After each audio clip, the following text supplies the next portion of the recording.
Apa sih yang aku pertahankan di Indonesia? Nggak ada. Spill nada tutorial nyata kabur aja dulu ke luar negeri buat kalian yang masih di Indonesia. Tonton videonya sampai selesai ya. Akhir-akhir ini, tren kabur aja dulu ramai di media sosial. Banyak video memperlihatkan orang-orang meninggalkan Indonesia untuk tinggal atau bekerja di luar negeri.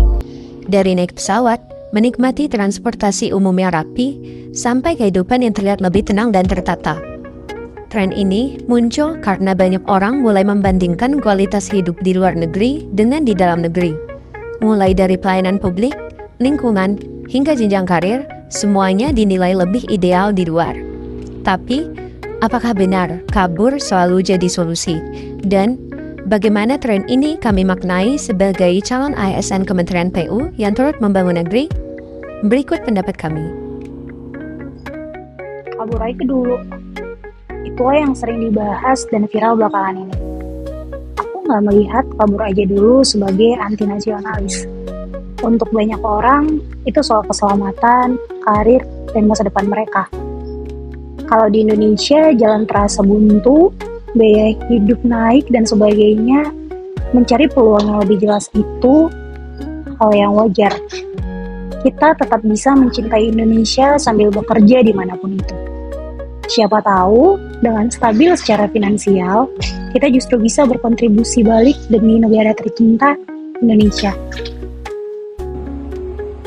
Bagi saya, nasionalisme seharusnya tidak menjadi beban moral yang memaksa seseorang untuk bertahan dalam kondisi yang tidak sehat. Banyak orang tua yang hanya ingin kepastian, pendidikan yang layak untuk anak, akses kesehatan yang memadai, dan pekerjaan yang stabil. Jika dengan memilih untuk kabur aja dulu ke luar negeri, mereka bisa mendapatkan itu semua, apakah itu pilihan yang salah? Buktinya, banyak diaspora Indonesia tetap berkontribusi mempromosikan budaya, mendukung UMKM, bahkan menjadi jembatan investasi untuk tanah air. Kadang, keputusan untuk pergi bukan untuk menghindari, melainkan menjadi langkah strategis untuk bertahan dan berkembang, agar suatu saat ketika kembali, mereka bisa memberikan hal yang lebih banyak untuk negeri ini. Kabur aja dulu. Tapi, jika semua orang baik yang memikirkan negaranya memilih untuk pergi, maka siapa yang tinggal untuk memperbaiki? Perubahan butuh kritikus yang berani, tapi juga butuh orang yang berani kotor di lapangan. Nasionalisme itu adalah komitmen jangka panjang, bukan hanya bangga akan budaya. Kita bisa dorong transparansi, memperbaiki layanan, dan menciptakan ekosistem kerja yang sehat. Kalau kita menyerah sekarang, generasi setelah kita akan merasakan hal yang sama, bahkan mungkin bisa lebih berat. Pergi boleh jadi solusi personal, tapi dampaknya struktural. Yang pertama, brain drain.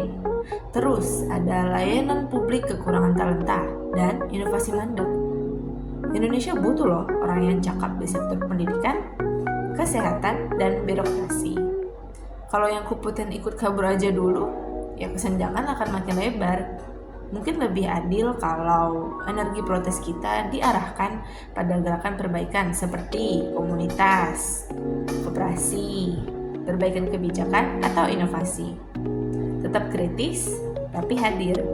Nasionalisme terasa justru saat kita bertahan ketika kita sedang dalam kesulitan. Fenomena kabur aja dulu. Sebenarnya fenomena kabur aja dulu ini bukanlah yang baru. Jika kita lihat jauh ke belakang, fenomena kabur aja dulu ini sebenarnya sudah ada. Contohnya ketika para pejuang kita, kita zaman dahulu itu menempuh pendidikan di negara lain, mencari ilmu, mencari relasi, dan mereka kembali ke Indonesia untuk melanjutkan perjuangan dalam negeri. Sebenarnya fenomena kabur aja dulu ini memiliki cukup personal alasannya, dan ya itu sah-sah saja. Di masa sekarang banyak masyarakat kita, terutama golongan muda, memilih untuk kabur aja dulu dengan berbagai alasan. Ada yang kabur aja dulu untuk pendidikan, ada yang kabur aja dulu untuk memperbaiki ekonomi keluarga, mencari penghasilan dan kebaikan Indonesia, dan ada juga yang kabur aja dulu karena memang cita-cita. Dan hal ini ya sah-sah saja. Untuk itu, bagi yang pergi, jangan lupakan tanah air, dan bagi yang tinggal, jangan kita hanya bisa duduk saja. Bagi kita yang tinggal, mari kita berjuang secara kolektif, berjuang memberikan kerja nyata dan berkolaborasi. Karena ujung-ujungnya tujuan kita semua sama. Bagaimana Indonesia ini lebih baik ke depan. Untuk menyikapi fenomena kabur aja dulu ini, kita sebaiknya harus bisa melihat sisi positifnya tanpa kita mengabaikan sisi negatifnya. Mari kita anggap fenomena ini sebagai bentuk sikap kritis masyarakat, terutama generasi muda dalam melihat fenomena-fenomena yang terjadi di masyarakat. Dan ini kita jadikan sebagai acuan atau dasar bagi pemerintah dalam membuat kebijakan yang dapat memberikan solusi dan menyelesaikan permasalahan yang terjadi di dalam masyarakat.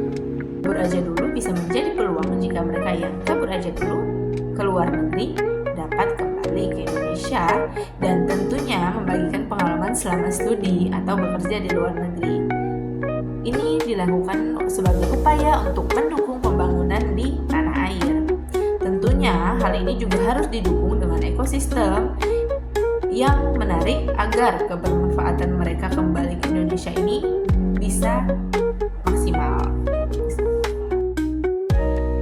Namun, perlu diingat, kabur aja dulu jangan dijadikan alasan untuk kita lari dari masalah. Meninggalkan Indonesia tanpa ada niat untuk kembali lagi membangun negeri. Kita sebagai generasi muda memiliki peran yang sangat besar dalam menentukan bagaimana negara Indonesia kita tercinta ini ke depannya. Mari kita mulai mengambil peran dalam membangun negeri tercinta ini. Jika perlu, kabur dulu. Untuk mempersiapkan diri, ya nggak masalah. Toh, pemimpin-pemimpin kita juga banyak yang berkelana keliling dunia sebelum akhirnya melahirkan ide-ide yang brilian untuk kejayaan bangsa ini. Jangan takut dengan fenomena kabur dulu aja ya. Mari kita sikapi fenomena ini dengan positif. Selagi niat kita baik, ya gas aja.